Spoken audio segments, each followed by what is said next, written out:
buenas tardes.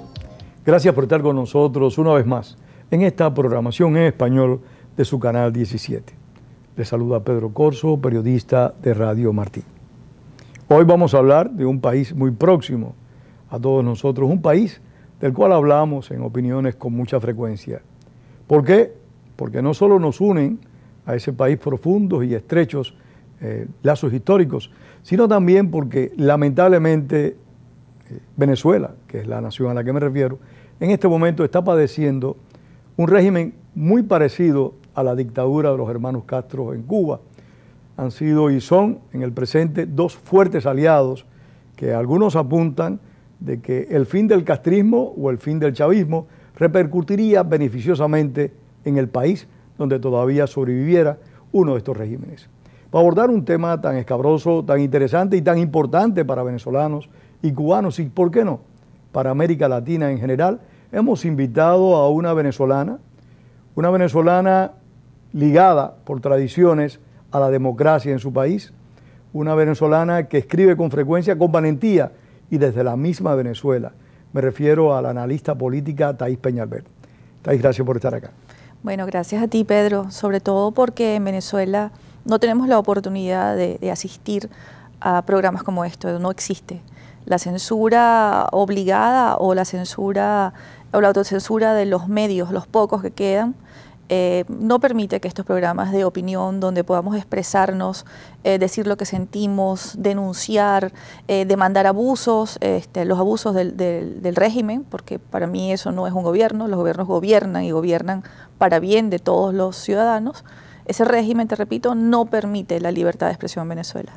Cuando llegué a Venezuela hace ya más de 30 años, en 1981, el apellido Peñalver era un apellido sólido, vinculado a la democracia, pero muy estrechamente, principalmente por medio de Acción Democrática. Así es. Dos Peñalveres, Luis Manuel Peñalver y Fernando, mi padre, fueron fundadores del Partido Acción Democrática. Está su firma, está en el acta constitutiva del partido, y en la oficina del CEN de Acción Democrática en la Florida, donde se reúne el famoso CEN, el Centro Ejecutivo. En la Florida nos repetimos en Caracas. En Caracas. Es una barriada de Caracas. Es una barriada de Caracas. Ahí está la foto de mi padre y de mi tío Luis Manuel junto al primer presidente del partido, que fue el gran escritor y poeta Rómulo Gallegos. Yo hacia Acción Democrática tengo una gran simpatía histórica. No hablo de la Acción Democrática del presente, sino la que presidió y la que dirigió don Rómulo Betancourt, y lo he escrito en más de una ocasión, el político latinoamericano más solidario con la causa democrática cubana, con la democracia en todo el continente, pero en particular con Cuba, fue don Rómulo Betancourt.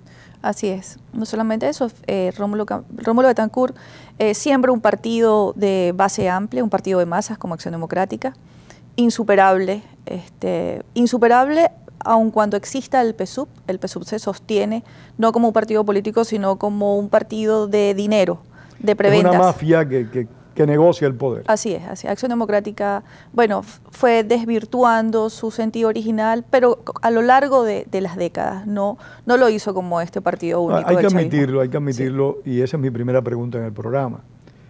Los partidos políticos venezolanos más poderosos fueron el COPEI, Acción Democrática, el Movimiento al Socialismo, el MAS después. El propio Partido Comunista era muy fuerte. El Partido Comunista también.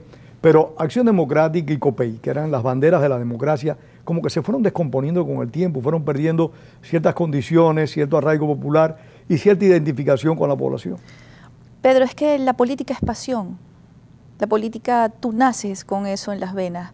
La política es ese estado de cosas para hacer bien común. Cuando la política se convierte en un negocio, se convierte, el político abandona esos espacios y llegan los operadores políticos, que es lo que hay ahora. Entonces un país termina como terminó Venezuela. Pero no fueron los partidos políticos de Venezuela nada más. En esa época, entre las finales de los 70 y los 80, a nivel mundial también comenzaron a decaer los partidos políticos, comenzaron a emerger las ONG y los canales de televisión, porque como te digo, se perdió la pasión por trabajar por el otro, por abrir la casa del partido en los barrios, en las ciudades, en los pueblos. Esa es la esencia de un partido, que el hombre de un barrio ponga su casa a la orden y su casa sea la casa del partido, y ahí concurre la gente, porque ¿qué es un partido político?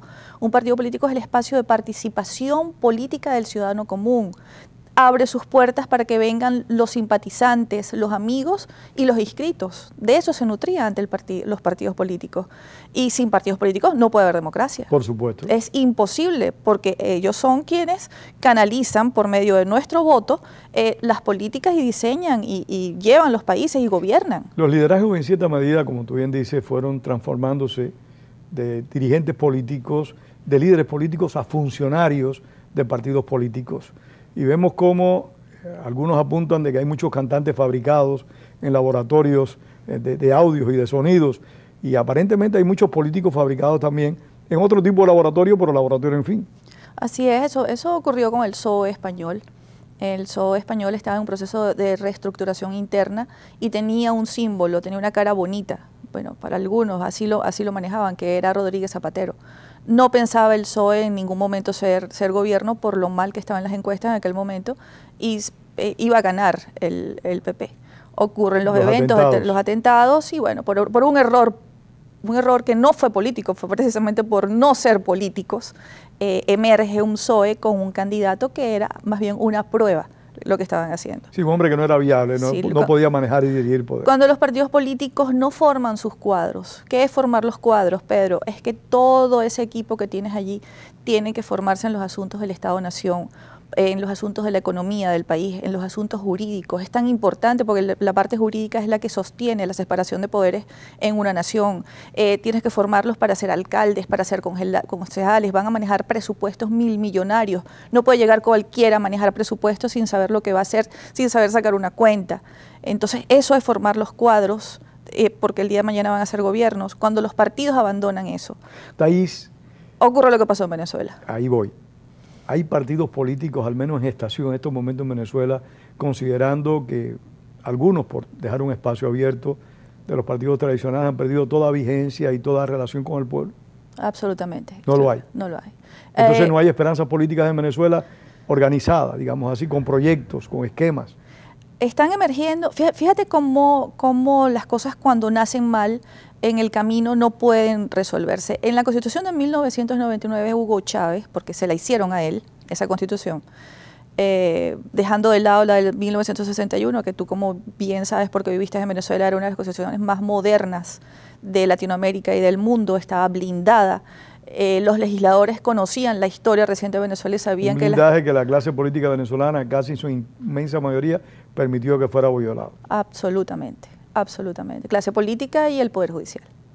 Y también los medios, porque hay que recordar que en Venezuela una gran cantidad de medios informativos eran antisistemas. Completamente. Y constantemente estaban atacando no las cosas mal hechas de la clase política, sino también hasta las cosas bien hechas por tal de generar ruptura, desestabilización. Porque no hay sentido de Estado, no hay sentido de compromiso con el país en el que tú puedes tener un medio de comunicación y tú tienes que saber que hay que proteger al Estado, nación y su estabilidad en un momento determinado. La denuncia es propia de las democracias. Hay que denunciar al político corrupto, hay que denunciarlo con pruebas. Los medios de comunicación deben tener un centro de acopio de las pruebas, un consejo editorial que revise, señores, vamos a hacer esta denuncia está bien documentada, está bien fundamentada, vamos a lanzar la noticia. Eso es un medio de comunicación serio. Ahora, pero un medio de comunicación que pretende denunciar a diestra y siniestra, que aspira a tumbar al gobierno, que está con los conspiradores, porque Venezuela conspiraba todo el mundo, porque no somos demócratas, nuestra esencia no es democrática, a pesar de haber sido un país pionero en democracia en América Latina y en el hemisferio. Todos jugaron a la destrucción de los partidos políticos, que no era que no tenían culpa, pero una cosa son los partidos políticos, los políticos corruptos, y otra cosa es la democracia. No es la democracia la corrupta, son los hombres que están allí. Por supuesto que sí, pero regresando a la actualidad, porque lamentablemente el tiempo cursa muy rápido. Thais, en este momento, en Venezuela tú consideras, tenemos elecciones el 6 de enero de este año, unas elecciones muy críticas en las que se afirma que Maduro no tiene la más remota posibilidad de ganarlas legalmente hablando. Si hace trampa es otro asunto, pero legalmente hablando. ¿Hay liderazgo político? ¿Hay partidos políticos emergentes en Venezuela? Es lo que te iba a explicar. En la Constitución del 99 le eliminan el financiamiento de los partidos políticos y durante 5 años, los primeros 5 años de Hugo Chávez, no había políticos ni partidos políticos, estaban prácticamente cerrados. Ni ellos mismos han reclamado ese derecho a tener financiamiento que es válido y todos los países democráticos del mundo lo tienen. A duras penas han emergido nuevos partidos como Primero Justicia y ahora Voluntad Popular. Son los dos partidos que despuntan, que se han levantado contra la adversidad de un régimen que no es democrático, porque hay que decirlo, en Venezuela no hay democracia, y un régimen que detesta y desprecia al opositor político porque lo ve como un enemigo. En este momento el régimen electoralmente, y hay que decir que las elecciones han sido para ellos el bastión donde se han forjado para darle legitimidad al modelo antidemocrático ante el mundo. Hoy es su peor enemigo las elecciones.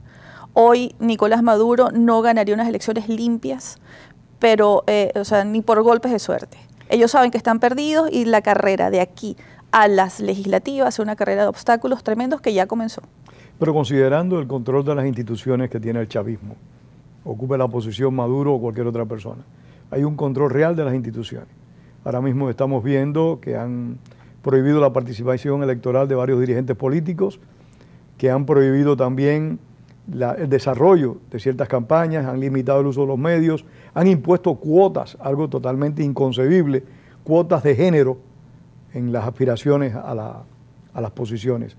La pregunta es, ¿cómo se puede, la oposición puede neutralizar o al menos vencer esa propuesta yendo solo a las elecciones, votando? Es que solamente pienso yo que ha sido el gran error, solamente limitarse a las elecciones y no tener una estrategia más amplia, porque Venezuela, esa constitución, a pesar de haber sido diseñada por ellos, nos da a nosotros derechos políticos. Nosotros podemos pedir la renuncia a Nicolás Maduro, pero dentro de una gran estrategia. Podemos hacer cantidad de cosas, recoger firmas para ir a un referéndum, podemos dar alternativas al país. La oposición venezolana en este momento tiene un gran reto, hablarle claro a Venezuela, a los venezolanos que quieren ir a votar, porque también hay que decirlo, más de un 78% de los venezolanos queremos ir a votar el día de las elecciones. Son nuestras únicas armas, nuestro derecho al voto. Si salimos masivamente a votar, ellos van a ver que van a estar en una encrucijada. Uno, pueden suspender las elecciones porque ellos hacen lo que ellos quieren. No hay instituciones. Llamar a una institución a unos espacios que se utilizan como trincheras para destruir a la oposición política, eso ya no hay instituciones en Venezuela. El CNE es un organismo, es un poder, donde en cualquier parte del mundo es una oficina pública, donde se ven los registros electorales y usted se busca y usted sabe dónde vive fulano. Eso no hay esa posibilidad, pero eso también lo han permitido. En este momento ya no se pueden pedir condiciones porque no hay tiempo y porque no te van a escuchar. Antes había que hacerlo, ya no se hizo. Pues estamos montados en esta... ¿Consideras que la oposición en alguna medida ha hecho dejación de ciertos derechos, muchísimo, de ciertos espacios, y por qué?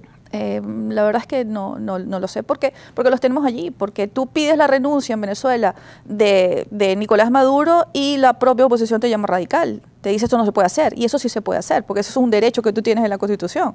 En todas partes del mundo le piden la renuncia a los presidentes. A Rajoy 20 veces al día, aquí a Obama cada vez que la gente le provoca. Es no entender pues que no son los derechos adquiridos, son los derechos con los que nacemos. La oposición necesita hablarle claro a los venezolanos, necesita decirles, por ejemplo, por qué son importantes las legislativas, Pedro. Porque en las legislativas si logramos llegar a las elecciones, si logramos tener una mayoría importante, entonces allí podemos cambiar esos poderes públicos que no son instituciones al servicio de nosotros. Pero mi pregunta es reiterativa y lamentablemente la he hecho infinidad de veces y la voy a seguir haciendo. Sabemos que el chavismo se roba las elecciones. ¿Qué garantía tiene la oposición venezolana, más allá de las deficiencias que puede enfrentar, de hacer que Maduro, en este caso, respete una decisión que le sea adversa? ¿Qué garantías, con qué recursos? Si sabemos que el Consejo Nacional Electoral responde al madurismo. Yo creo que las últimas elecciones en las que abiertamente 700 chavistas, y acababan de enterrar a Chávez 4 meses antes, saltaron la talanquera, como dicen ellos, votaron 700.000 chavistas por la oposición, por Enrique Capriles, es un indicador de que en este momento ellos van a tener que o aceptar los resultados o darle de una vez una patada a la pequeña isla, al pequeño hilo democrático que son las elecciones, que es lo que los sostiene allí. Ellos van a tener esas dos alternativas.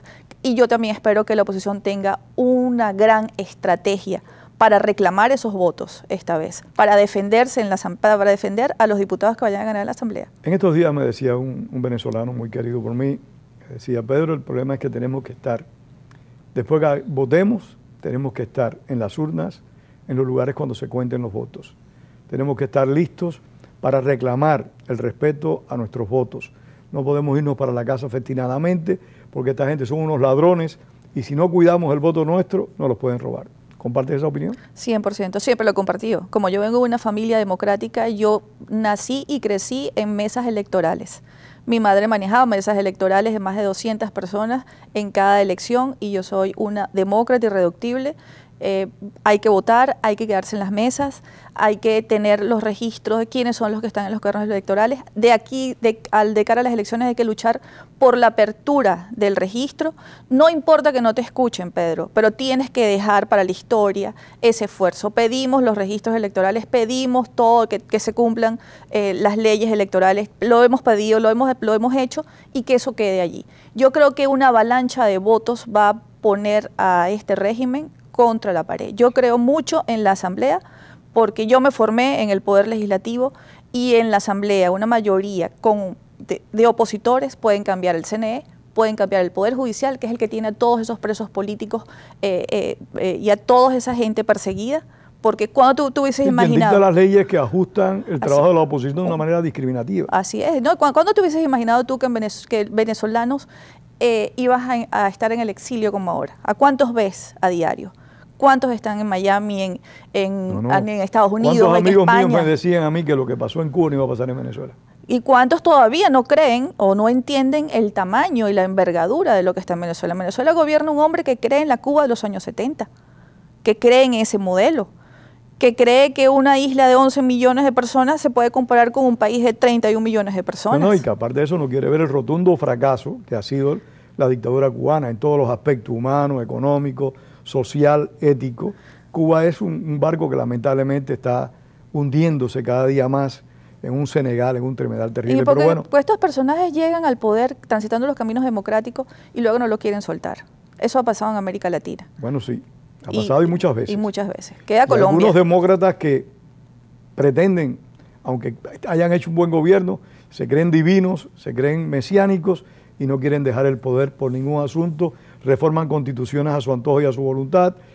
Realmente son situaciones incomprensibles, pero como decía otro amigo, hay que estar en esa situación para ver si uno es capaz de soportar esa tentación. El problema del electoral, que es reiterativo para ti y muy preocupante para mí, son los espacios donde domina, y ahí comienza el ventajismo, no la trampa el día de las elecciones, sino el ventajismo antes.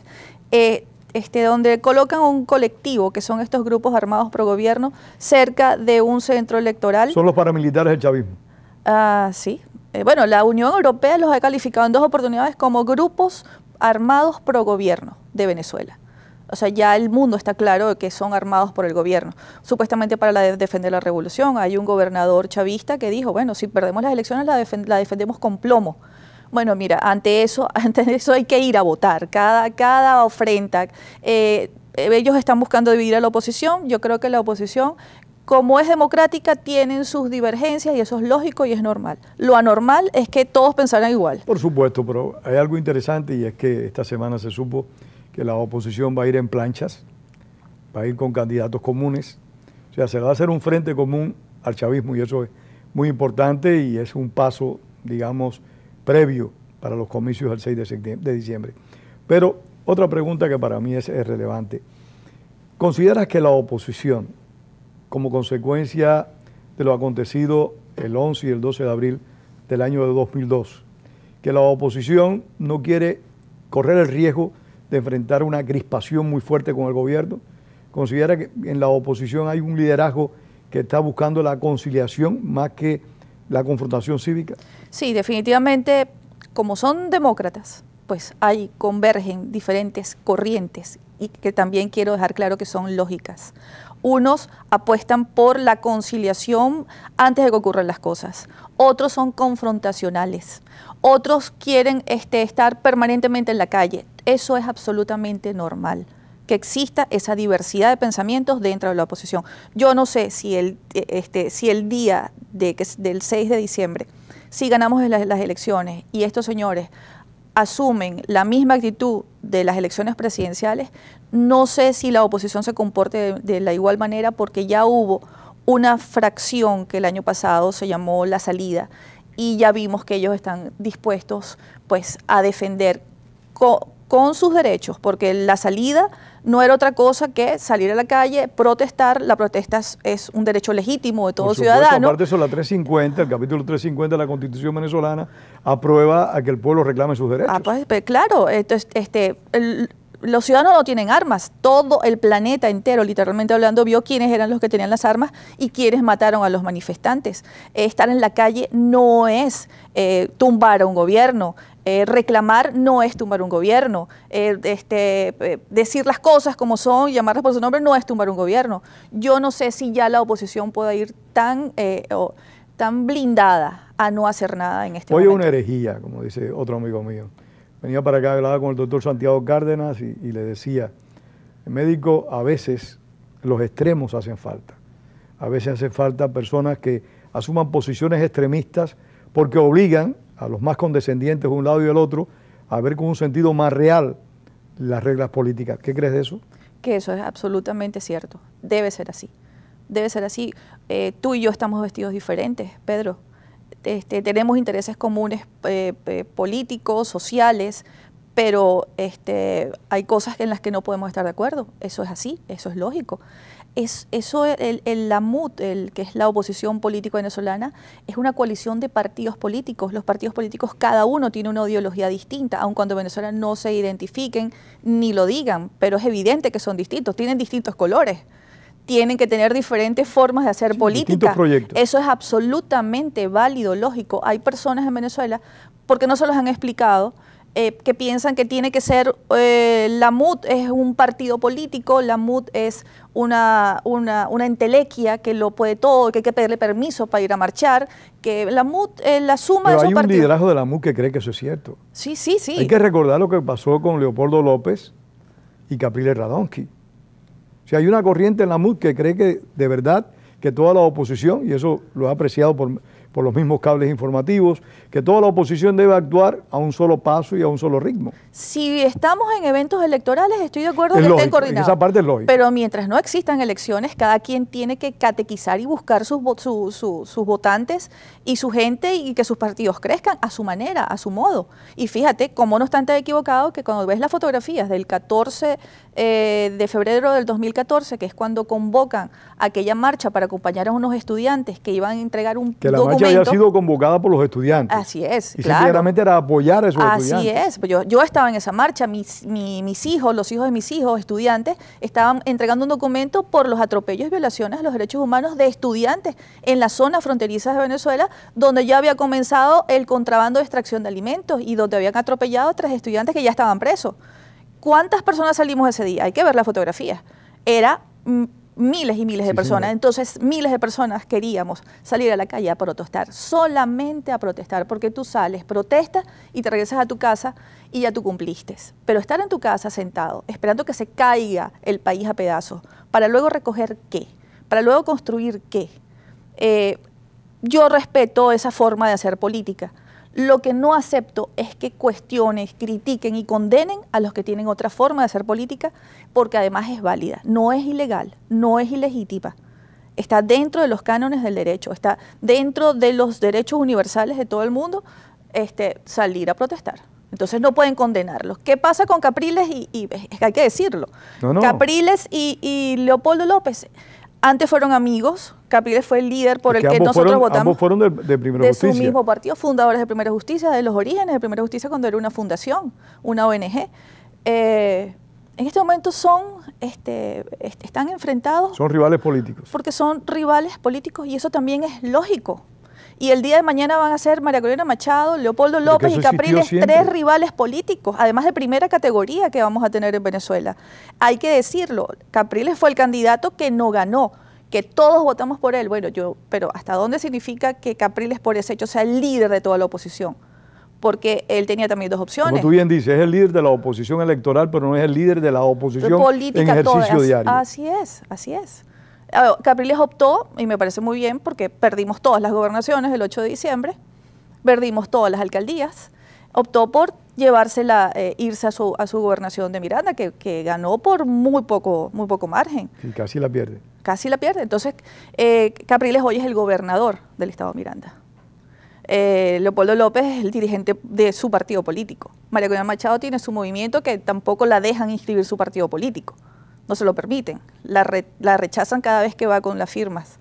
Entonces ellos mañana van a estar enfrentados válidamente, lógicamente, porque quieren ser presidentes de Venezuela, también hay que decirlo. Y que eso es válido. Eso tiene que ser así. así. ¿La política es para eso, para aspirar? Para aspirar el poder, para aspirar a tener poder, porque para mí era más importante, y pocas personas me entienden, ganar las alcaldías y las gobernaciones de Venezuela porque eso era poder político.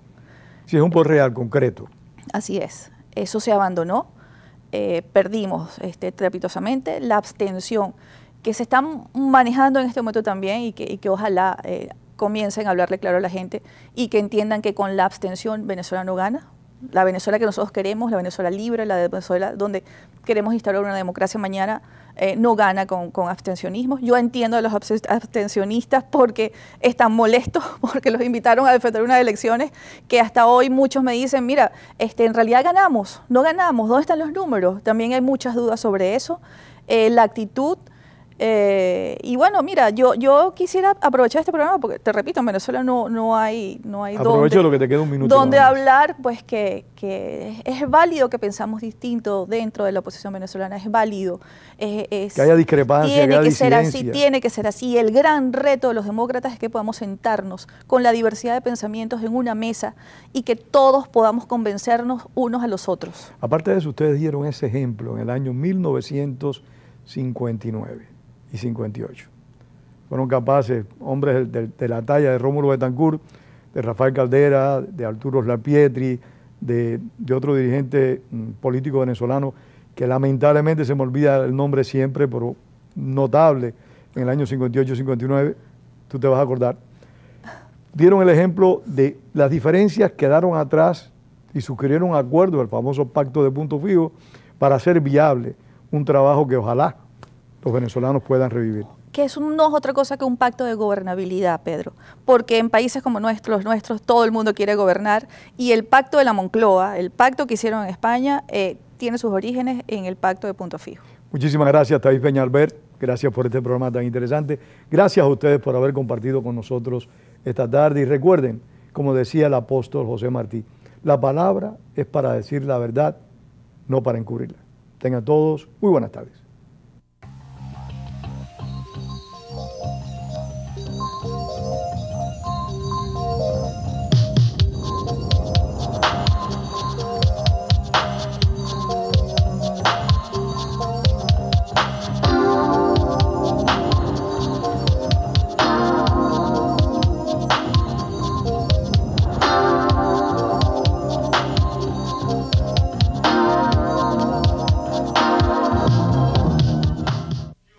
Hola, habla su amigo Pedro Corso. Cada semana usted disfruta de la programación en español en su canal 17.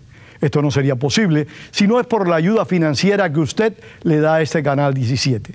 Envíe a este canal hoy P.O. Box 12500 Miami, Florida 33101.